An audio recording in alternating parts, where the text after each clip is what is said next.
6월 7일 법률방송 로투데이 시작하겠습니다. 첫 소식입니다.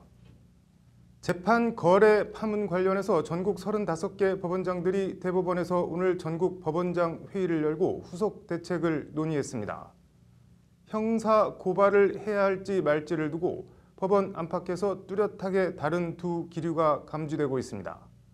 법원 내 갈등처럼 보이기도 하는 재판 거래 파문 형사 고발, 과연 어떻게 봐야 하는 걸까요? 김정래 기자의 심층 리포트입니다. 오늘 오전 10시 대법원 4층 대회의실, 최완주 서울고법원장 등 전국 법원장 35명이 속속 들어섭니다. 일파만파 파문이 일고 있는 재판거래 의혹 수습책을 논의하기 위해서입니다. 안건이 안건인지라 법원장들의 표정은 딱딱하게 굳어 있습니다. 오늘 전국 법원장 회의에 김명수 대법원장은 통상과 달리 아예 참석하지 않았습니다.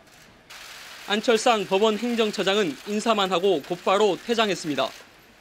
검찰 고발 등을 두고 갑론을박이 오간 가운데 오늘 법원장 회의에선 사법행정권 남용 검찰 수사는 부적절하다는 결론을 내렸습니다.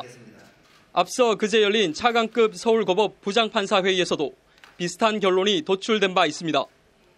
대법원장, 법원 행정처장, 전국 법관 대표회의 등 사법행정을 담당하거나 담당하는 기구가 형사고발, 수사의뢰, 수사촉구 등을 할 경우 재판을 담당하게 될 법관과 재판의 독립이 침해될 수 있다는 것이 서울고법 부장판사회의 의결사항입니다.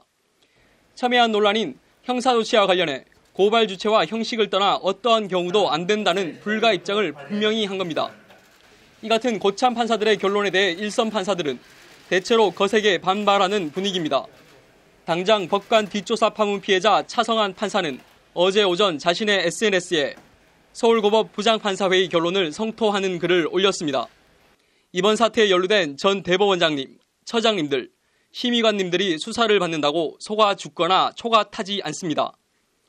소는, 초가 삼가는 법원은 3,000명의 묵묵히 재판하는 판사들이지 재판 안 하고 사법행정만 하던 전 대법원장이나 행정처 심의관들이 아닙니다고 직격탄을 날렸습니다.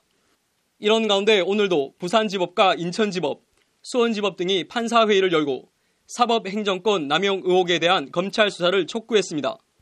법원 바깥에서도 검찰 수사로 가야 한다는 의견이 대체로 더 우세합니다. 어떤 형식적인 사법부의 독립의 유지에만 관심이 있는, 그래서 이 문제의 어떤 사태의 본질이라든지 심각성에 대해서 전혀 인식하지 못하는. 김명수 대법원장은 일단 법원 내 갈등처럼 비춰지는 것은 극구 경계했습니다. 여러 가지 입장에 따라 그 의견에 있어서 차이가 있는 것은 당연하다고 생각합니다. 여러 가지로 상황을 파악한 다음에. 김명수 대법원장은 그러면서 그 어느 하나도 소홀함 없이 의견을 들어 결론을 내리겠다고 강조했습니다. 재판거래 파문 법원의 검찰 고발, 제3의 길이나 선택지는 없습니다. 사법부 수장이었던 직전 대법원장에 대한 사상 초유 법원 고발이 현실화될지, 아니면 법원 안팎에서 제기될 강력한 반발과 비판을 무릅쓰고 법원 내 해결을 모색할지 김명수 대법원장의 결단이 주목됩니다. 법률방송 김정래입니다.